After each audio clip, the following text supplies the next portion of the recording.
Hello. So today we're going to talk about the Buddhist four reminders. So the four reminders, like a lot of Buddhism, seem super intense and negative. Like the Buddha's first teaching ever was the Four Noble Truths. And they're basically like, life is suffering, you're fucked, whatever. They're not really like that. The last two are kind of a happy ending. But Buddhism for a long time, for decades and decades and decades, had a reputation of being kind of negative. But it's kind of like that scene, I don't know if you've seen Dead Poets Society, where Robin Williams, he's a new teacher and he walks into the classroom and he's whistling a lot better than me.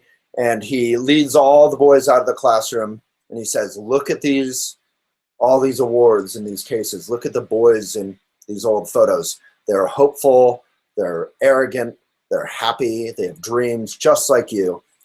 The only difference is they're now all food for daffodils. They're all dead. So what are you going to do with your life? What is your precious verse going to be? What are you going to do that is a benefit to the world?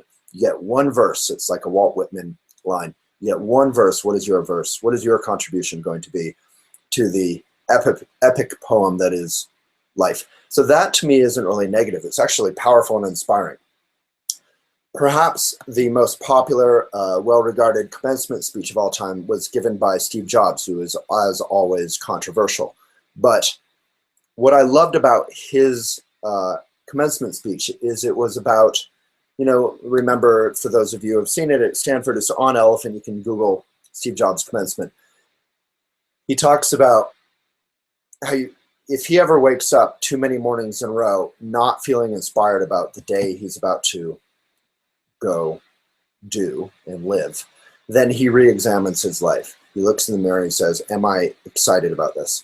So there's a quality to life where we have to remind ourselves that life is short. It's not endless.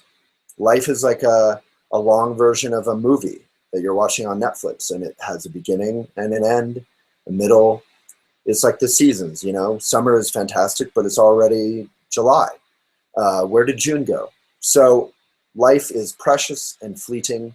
And if we, there's like some Jim Carrey movie, there's a bunch of these movies where people think they have cancer, they're going to die. And so suddenly they rush around being a good person and living life fully. And it's all very exciting. The trick is we can do that every day. And that is the Buddhist four reminders. So without further ado, which is a little French for you, let's get into the four reminders. So the first, I'll just read them. It's kind of a little bit sort of fancy, flowery, archaic language. Buddhist four reminders. And the notion is that you don't need to be Buddhist or pretend to be Buddhist. You can just think about these four reminders in your mind, maybe every morning when you wake up and you're going to meditate for a second or for 5 minutes. All right, so the four reminders. Joyful to have such a human birth, difficult to find, free and well-favored. Being free and well-favored, having a roof over your head, having food, having clothes, having some degree of health is incredibly precious and difficult to find. Many of us who are alive don't have those things. So appreciate that. Be joyful about that you're alive. Number two, but death is real. It comes without warning. This body will be a corpse. So our life, which feels so solid, as we all know, I get hit by a car on my bike once every other year. And for the next day or two, luckily I've always been okay, but for the next day or two, I feel almost like my solid being doesn't exist. Like my bubble's been popped and I feel very shaky.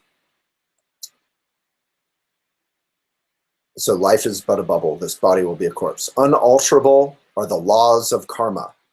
Karma means cause and effect, which cannot be escaped. That's number three. Samsara, or the cyclical nature of habitual mind and ego, suffering, is an ocean of suffering, unendurable, but unbearably intense. So I'm going to go into those a little more, just so you get them. So this is something I would recite when I was practicing as a kid. So it is difficult to find a free and well-favored human birth. First, contemplate the preciousness of being free and well-favored. This is difficult to gain, easy to lose. Now I must do something meaningful. That's inspiring, not negative. Number 2, death and impermanence. The world and its inhabitants are impermanent. Everything changes. In particular, the life of beings is like a bubble. Death comes without warning. This body will be a corpse. At that time, the Dharma will be my only help. I must practice it with exertion. So Dharma means truth, or the practice of truth. So in the Buddhist context, we are practicing meditation. We are practicing being present. We are traveling the path to try and be of genuine service and to be genuine human beings. Third, karmic cause and effect. Third, when death comes, I will be helpless. Because I create karma, cause and effect, I must abandon evil deeds, evil actions, selfish actions, and always devote my time to virtuous actions. Thinking this every day, I will examine myself. Again, inspiring, basic, try and be a good person. Number 4, I love this. Fourth, the homes, friends, wealth, and comforts, the desires, the goals of samsara, of wanting to satisfy your ego. There's no point to any of them. They all bring with them a constant torment of suffering. Just like a feast before an executioner leads you to your death, I must cut through desire and attachment and attain enlightenment through exertion. So there's a quality to life where we can take it all for granted. We all know that. And the 4 reminders are a Buddhist practice. Now, you really shouldn't do them formally unless you have a, go to a Shambhala center, go to a Buddhist center, have a meditation instructor, study, meditate. But all of you out there can meditate and should. It's great. It's good stuff. It's incredibly basic. As Trungpa Rinpoche would say, the uplifted posture and meditation is common to just about every culture on earth. And this is not owned by Buddhism. But there is a formal path, and I don't want to be throwing that out there on YouTube without encouraging you to actually get training if you want. If you don't, just think about the 4 reminders in the context of carpe diem. Seize the day.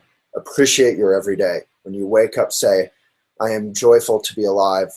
I can use this opportunity of life and health and a roof over my head to be a benefit to others, to be genuine, not to do bad, selfish things, not to spend my whole life chasing money or girls or boys or whatever. Those things will happen as they happen. Instead, I can direct myself to, as Sakyong Nippon says, if you want to be happy, think of others first. Thank you so much.